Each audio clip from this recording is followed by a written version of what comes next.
Show. All right. Speaking of which, the status of the eminent domain, sir. Tell me about that. Well, I think it goes back to what you just said. Nothing's dead at the Capitol until it's dead, dead, dead, Paul. And that's it. We were able to successfully revive our bill at the Capitol through suspension of the rules, and we heard a lot of objections on that, and we completely understand that you can't suspend the rules on just anything, that everybody's bill that died would want to come back in and do that. But this was a constitutional amendment that was in jeopardy that we felt like maybe so, maybe not, but the easiest thing to do was a belt and suspender approach to put it back into state code like it's written in the Constitution, so everyone in Mississippi can enjoy their private property and know that it's safe tonight. And we were able to get that done, and very, very proud to say that it not only passed, it passed 4 votes, all unanimously at the Capitol, and you can't say that too many times. So now it goes to the governor's desk? It's headed to the governor's desk, and I talked to him last week. He was non-committal but positive. I think that he will understand the importance of this, and we expect him to sign it pretty soon. I didn't get a note this morning on something else with my friend George Flaggs, which I'll call a little bit later on today and talk to him. But how does this put that operation as far as the port now that this is going to be, well, if the governor signs it? Well, that was part of the problem with this, is we had to work through that issue and where the ports stand in this conversation. And it speaks to it in the constitutional amendment and now in state code. And after talking to attorneys on both sides, they felt like that a governmental agency representing a port could use this power if they had to. I won't speak to the issue on that. I'll let Mayor Flaggs talk about that. Yeah. But it was started the conversation about maybe we needed to do this and maybe we shouldn't. And we had to get attorneys involved, and we had to get a lot of help. Our policy team down at the Capitol did a fantastic job. I need to call them out. Taylor McNair, that works for me personally, she's developed a great relationships down there, and we also use Cornerstone Governmental Affairs, Camille Skills-Young, and Drew Maddox.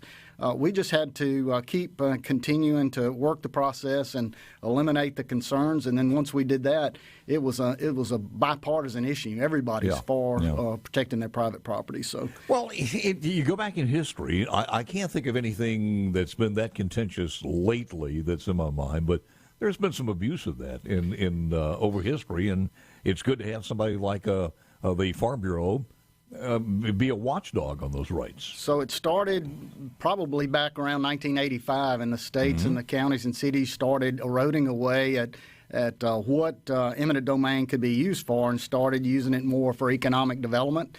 And it came to a sort of a head with a case called Kelo versus New London, Connecticut, where they took a lady's house that they were going to do economic development for, and the Supreme Court eventually had to make a ruling, and they did 5-4 that said that was constitutional, that they could do that. And then all the states across the United States started putting laws in to say, hey, that's wrong. You can't take somebody's house to build economic development. And the sad thing on that case is, I think the lot after they took her home 20 years ago almost, it's still vacant. They never did anything with it. So we got to be real conscious of where we're headed with this, and in our sessions this past year, and one of the things that brought it to such a crisis was we had a bunch of these bills down there where we're going to give eminent domain powers to Region Smart, or we're going to give eminent domain powers to maybe expand some pipeline interest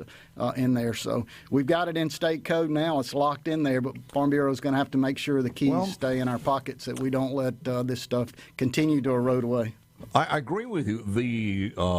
And again, my guest is President of Mississippi Farm Bureau, Mike McCormick. Mike, the tentacles on this, if you don't have these watchdog groups, get out of hand. I read, and the bill was so dull to the point where it's not one of those that stands out when you try to go through, 3,000 bills at the beginning of the session. Then I had several people highlighting this and sending it to me as far as the Region Smart. And the more I would read that, I thought, wait a minute, this gives a lot of power to this group to move business into the tri-state area, but it looked like it benefited more of just DeSoto County, but more counties in Arkansas and in Tennessee, and it kind of subverted the power of the state legislature through representation at the same time. Gave them a hell of a lot of power.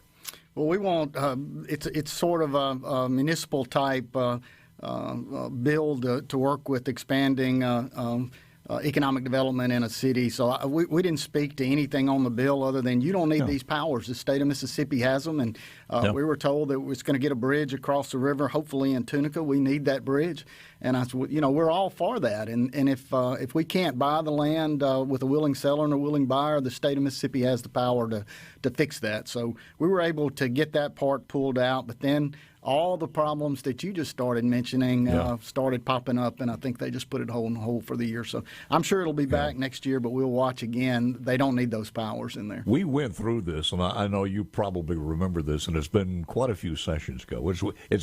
Actually, it was before the Pull Alliance actually did it, the Pontotoc Union and Lee, that ultimately, God bless Senator Alan Nunley at that particular time. But we went through this with putting these tri-county areas together, and all of a sudden, in one legislative session, it was just about every Tom, Dick, and Harry wanted to put in there at the expense of the state taxpayers, and it just got out of hand. So it doesn't take long for that to happen, to get out of hand. So, again, thank you for being the watchdog on this one. Any agricultural bills or anything that you want to spotlight now as we get very close to sine die?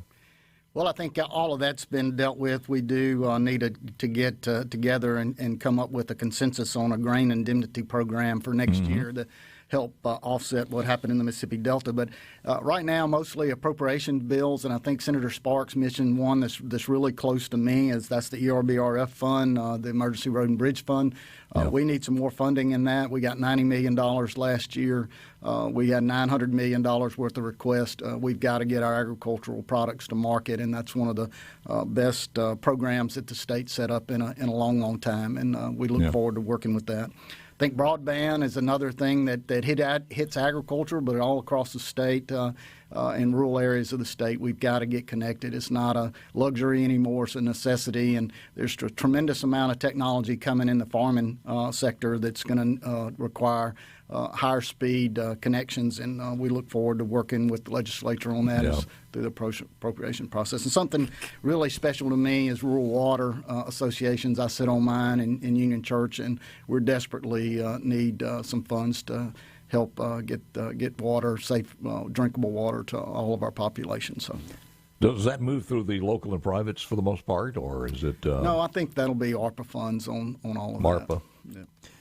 The broadband itself, case in point, there are a lot of kids. I think I've got one grandchild who is out today doing distance learning.